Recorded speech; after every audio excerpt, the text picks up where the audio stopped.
कहने को तो बेटियां भार समझी जाती हैं, बेटी कोई पैदा नहीं करना चाहता है, घर में बेटी भाई तो ऐसे मुंह लटकाएंगे, अरे सारा पहाड़ तो सिर पे नहीं के गिर पड़ा मार। अगर किसी के घर संतान हुआ और पूछ लो भैया क्या हुआ, और बेटी हो गई तो कैसे बताते, बढ़िया उत्सव से बताते, खूब खुश होके चहक कर बताते, हाँ?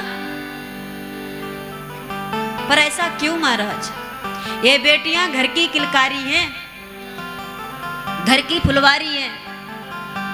ये जब तक आपके घर आंगन में रहती हैं महकता रहता है वो घर, चहकता रहता है वो घर, जब तक बेटियां रहती हैं। जनक नंदनी जब तक मिथिला में रही, मिथिला का सुंदरता का वर्णन नहीं किया जा सकता, लेकिन जब ये मिथिला छोड़कर आई ना तो जानकी जान पे बनाई सबके, सबका प्राण लेकर के मानो साथ चली आई, सब बेशुद्ध से हो गए, पूरी मिथिला सुनी हो गई महाराज। लेकिन यही जानकी अयोध्या पहुंची तो अयोध्या में उत्सव हो रहा है, ढोल नगाड़े बज रहे हैं। आप विचार करिए, आप कुछ भी कहो बेटियों को, लेकिन जब बेटी मायके में थी तो मायके में खुशहाली थी, और ससुराल में गई तो ससुराल में खुशहाली आ गई। पूरे मेहमान घर में बने भरे पड़े रहते हैं, विवाह में जब आते हैं, विवाह घर में होता सारे मेहमान आते, रिश्तेदार आते हैं और सब रहते हैं। विदाई किसकी होती है? सिर्फ एक व्यक्ति की विदाई होती, बाकी तो सब घर में रहते हैं। उस समय ना विदाई तक क्या शाम तक लोग रुके रहते हैं। सारे रिश्तेदार घर में हैं, सारे घरवाले घर में हैं। अगर घर से कोई गया है तो सिर्फ एक व्यक्ति, वो बेटी गई है।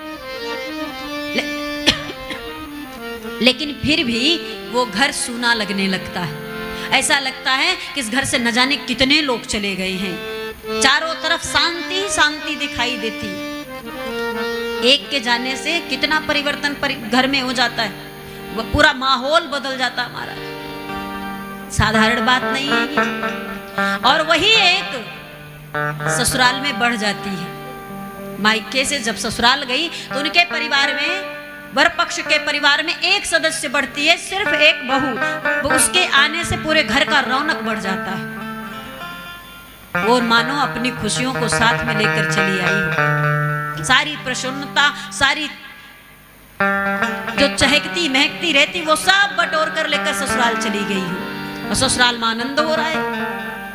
आप विचार करिए, ऐसी बेटी को भार समझते हैं हम आप, जिसके रहने से घर में प्रसन्नता बनी रहती है। बेटों की आकांक्षा इतनी ज्यादा है कि महाराज बेटियों को जन्म से पहले ही मार दिया जाता है। गर्भ में यदि पता चल जाता है कि बेटी है तो व्यक्ति उसको मार देते हैं। आप विचार करिए, शायद बेटा उतने काम नहीं आते जितनी बेटियां आती हैं विपत्ति के समय। वो समझे ना समझे पर बेटियां जरूर समझ जाती हैं। माँ को कहना नहीं पड़ता, माँ की व्यथा बेटी ज्यादा अच्छे से समझती। लेकिन फिर भी वही माँ अपने ही गर्भ में बेटियों को मारती है। आज जानकी मिथिला छोड़कर आई, मिथिला व्याकुल है, शोकाकुल है, जीव जंतु रो रहे हैं, पक्षी रो रहे हैं, और यहाँ अयोध्या आई तो सब नाच रहे हैं, सब गा रहे हैं, उत्सव मना रहे हैं। जही दिन राम ब्याहि घर आए। नित्य का मतलब प्रतिदिन एक नए नए उत्सव का आयोजन।